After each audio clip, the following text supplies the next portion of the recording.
आत्मस्वरूपगण पुराण पृष्ठारु एक कहानी उपस्थापन करने को जाऊँ। कहानीर शिरोनामा सती पार्वती। सती होउचंती प्रजापतिंकर दुहिता।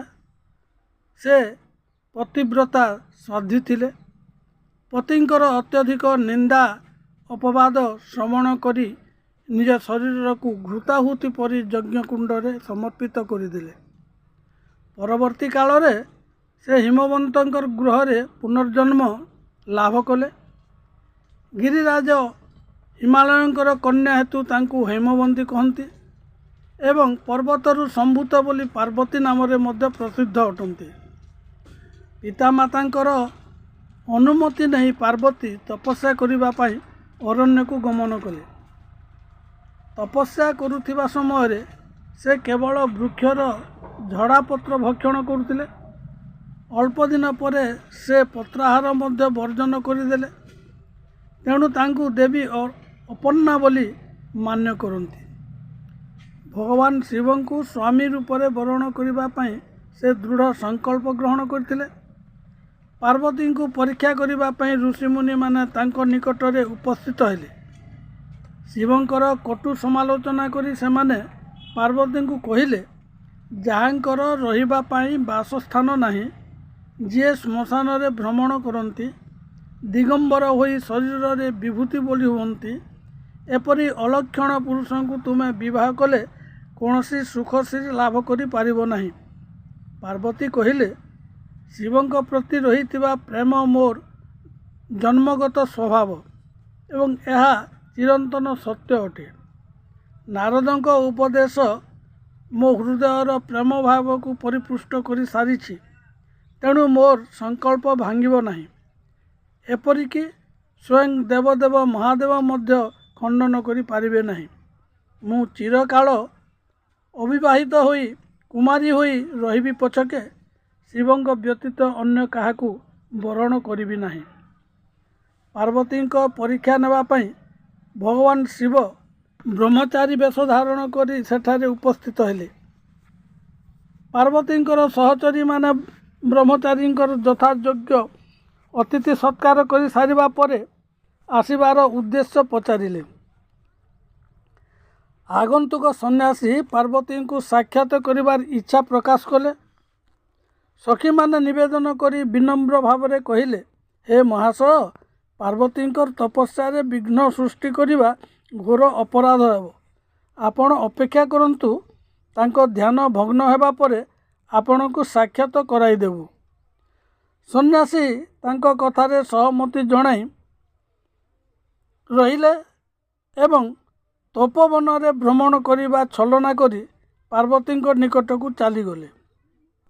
पार्वती सेतेबेले ध्यानमग्न थिबार देखी से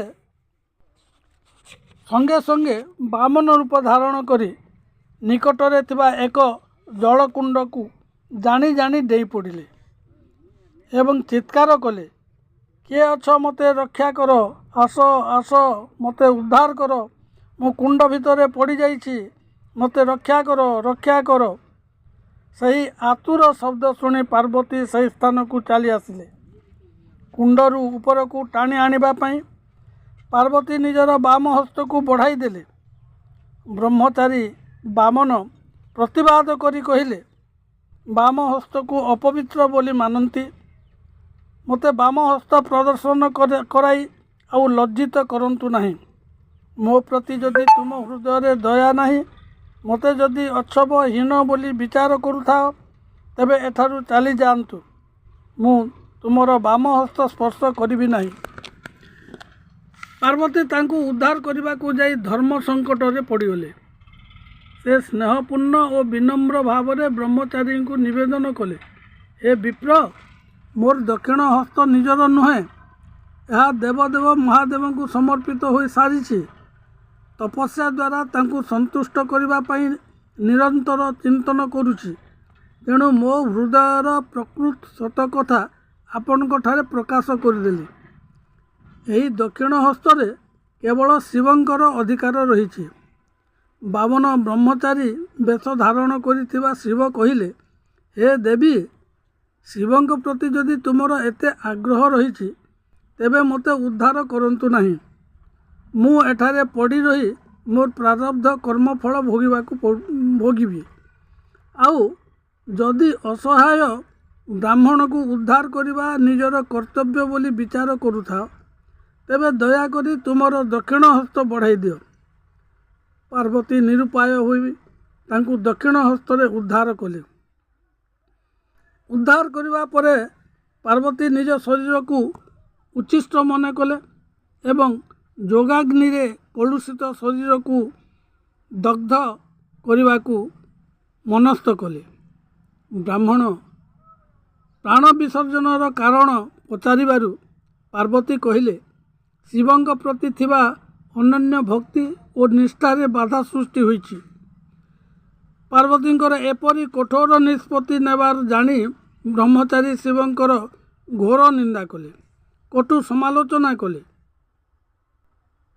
ପାର୍ବତୀ ନିଜ ହସ୍ତରେ ବେନିକର୍ଣ୍ଣକୁ ବନ୍ଦ କରି ଦେଇ ସେହି ସ୍ଥାନରୁ ପଳାୟନ କଲେ। ସେ ଶିବଙ୍କର ନିନ୍ଦା ଶୁଣିବା ପାଇଁ ପ୍ରସ୍ତୁତ ନଥିଲେ। ସେତେବେଳେ ବ୍ରହ୍ମଚାରୀ ଶିବଙ୍କର ସ୍ୱରୂପ ନେଇ ପଥରୋଧ କରି କହିଲେ, ମୁଁ କେବଳ ତୁମର ପରୀକ୍ଷା ନେଉଥିଲି। ତୁମର ତପସ୍ୟା ଏବେ ସଫଳ ହୋଇଛି।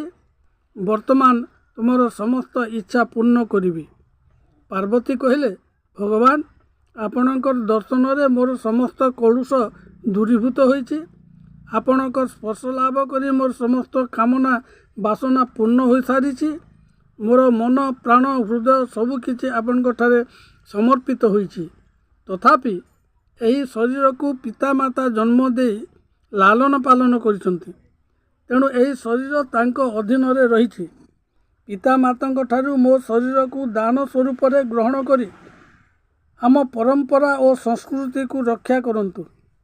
ଭାରତୀୟ ନାରୀଙ୍କର ଉଚ୍ଚ ଆଦର୍ଶ, ସଂସ୍କାର, ମହିମା ପାର୍ବତୀଙ୍କର ଆଚରଣରେ ପରିପ୍ରକାଶ ହୋଇଛି। ପାର୍ବତୀଙ୍କର ତପ, ଦୃଢ଼ ସଂକଳ୍ପ, ବିବେକ, ବିଶ୍ୱାସ ଏବଂ ସହନଶୀଳତା ନାରୀ ଜାତିର ଉଦାହରଣ ହୋଇ ରହିଛି। ଶିବ ପାର୍ବତୀଙ୍କର ମିଳନ ହେବା ପରେ ମଧ୍ୟ ପାର୍ବତୀଙ୍କର ମନୋଭାବ ହିନ୍ଦୁ ପରମ୍ପରାରେ ସର୍ବଶ୍ରେଷ୍ଠ ଆଦର୍ଶ ହୋଇ ରହିଛି।